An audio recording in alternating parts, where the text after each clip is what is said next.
This book is a mix of darkness of rebellious teenage years set in a post-Soviet Russia and scary fairy tales told in a very poetic way. Let's talk.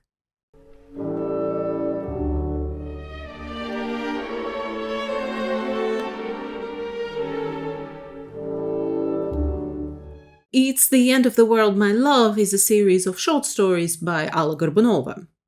Before we get started, it's probably worth mentioning that Gorbunova was a poet first, and so her prose has this poetic disposition in some of it. Not all of it necessarily, but it helped me to keep that at the back of my mind when the prose became a little bit too surreal.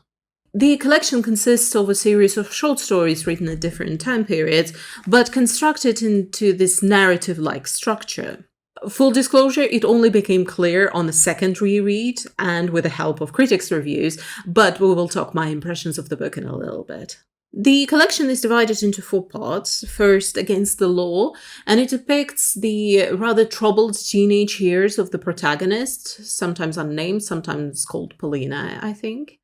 She describes her teenage rebellions against a rather strict household ruled by grandma, and it includes rather provocative or alternative clothing, affairs with older boys and girls, a lot of alcohol, drugs, a rather careless attitude towards studying, and then first steps in the literary world.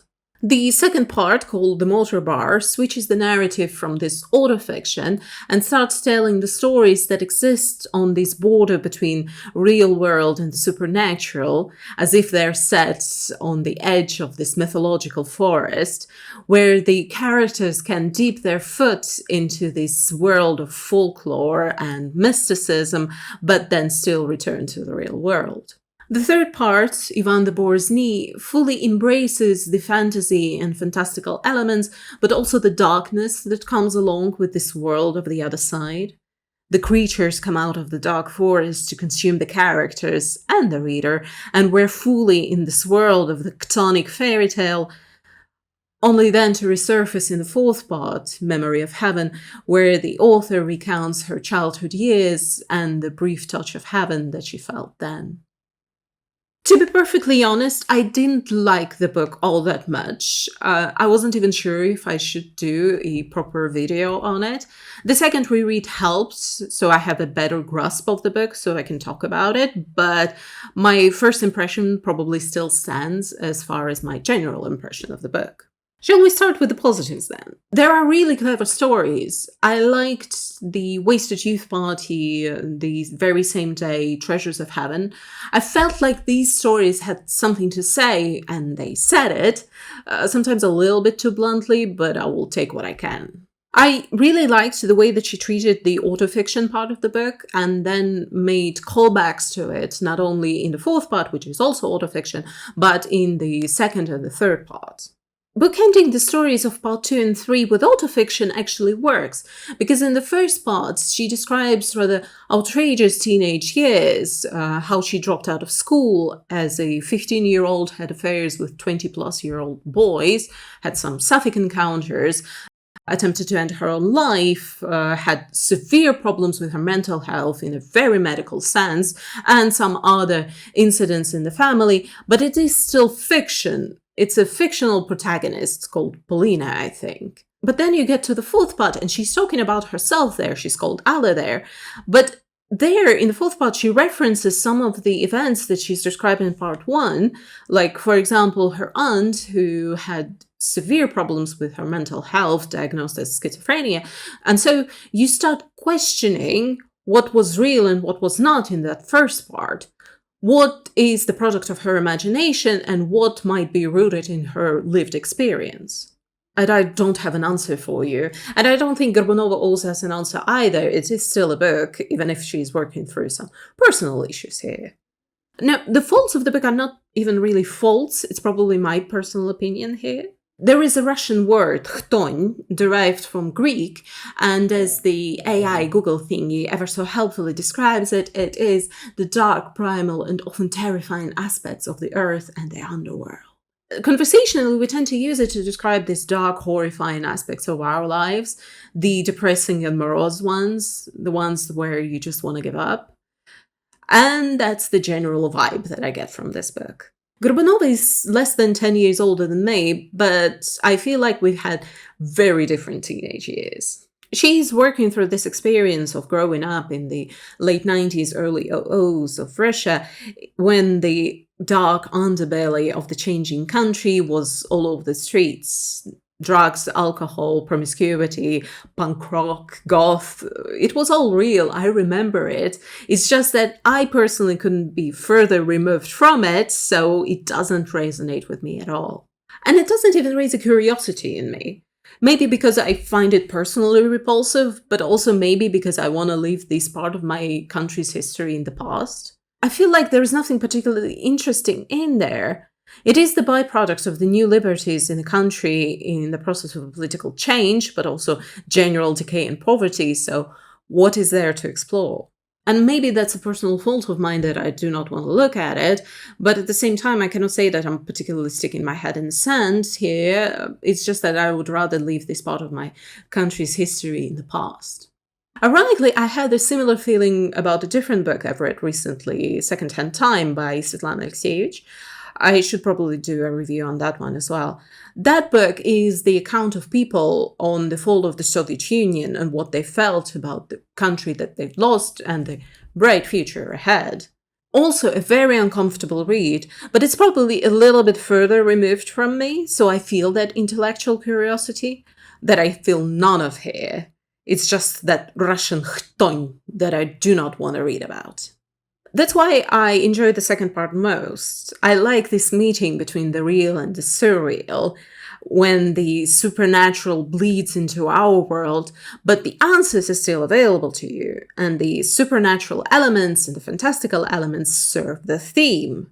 The story that I like most, The Very Same Day, there we meet a character, Nastya's copy, that lives in the woods. It is said that at 13 years old, an event occurred and a copy of this girl appeared in the woods, while the original continued to live her life here in the real world. And we're presented with different versions of the events of how the copy was created, and then are told the truth that the original Nastya remembers. And it's actually an interesting exploration of trauma and trauma response. At the end, we're also given two different versions of the ending, one where the original copy never meets, and one where they do. And that's also different views of dealing with trauma and healing from it. The theme of duality appears in other Gorbunova stories as well. I read a different collection by her, There Is No Moscow at All, I think, and it appears there as well. But basically, I love the supernatural elements when they add to the story and the theme. The third part is weakest, in my personal opinion and preference. It is, for the most part, the scary stories and urban legends. It read very much like Gorbunova wants to be Lyudmila Petrushevskaya, and I only say that with confidence because she mentions Petrushevskaya in one of her stories. This video comes out before my video on Petrushevskaya. Unfortunately, that one is scheduled for Halloween. But basically, Petrushevskaya writes these scary stories where a dead soldier's voice comes on the radio, or when a woman wants to kill her neighbor's baby, that fun stuff. I cannot say that I particularly love Petrushevskaya's stories, but they at least have a theme, or they at least speak on some sort of fear or anxiety in the society. Her stories are set in the Soviet Union, so the themes that she explores are like dealing with World War II, the housing crisis, birth crisis, all of that heavy stuff. Here, I feel like Gorbunova also wants to do what Petrushevskaya does. She has a whole lot of stories in the same vein, like they try to scare me, but I'm not frightened. But also, I do not feel like they have a particular theme, or at least they speak to anything. The closest it comes is probably Three Murderers, or maybe Cast to Earth, but even then, it's not that interesting of a theme. If we're simply looking for fun, scary stories to read, and nothing wrong with that, then sponsored content is funny. My First Psychotic Break is funny in a very dark humor way. We Love You Dark Forest could be of curiosity, but nothing to write home about.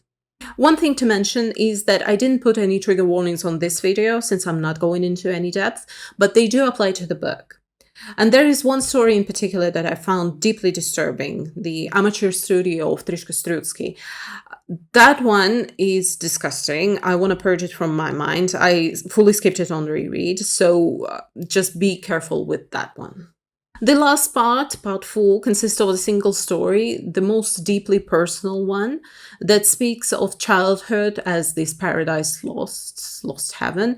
And yeah, it's written beautifully, but once again, it just does not resonate with me at all. I'm glad that it's here, since I've already talked a little bit about the structure, how it builds and builds its intensity and darkness and phantasmagory, and so this story serves as the ever much needed aftercare, a much more tender and softer story to soothe my soul. I started this video by saying that Gorbunova was a poet first, and I feel like your enjoyment of poetry relies a lot on your emotional response, whether you feel connected to it, if it resonates somewhere in your soul. And I feel like it might be true here as well, because I've read critics' reviews that say, like, oh, I feel like it was written just for me, oh, it speaks to me, oh, it brings up themes that I really wanted explored. I feel none of it. And it's perfectly fine at the end of the day. It's just not a book for me. Thank you. Next. Is it a book for you? Well, do you like dark explorations of the soul? Or at least scary stories and urban legends? Because then it might just well be. I like how these two covers are completely different and yet fit the narrative. The Russian cover shows this state of Russia in the early 00s and the decay of the country, with the garages where the teens would meet to drink and do whatever, while the English cover leans in a little bit more into the scary stories vibe, which is fair enough. Both of them work.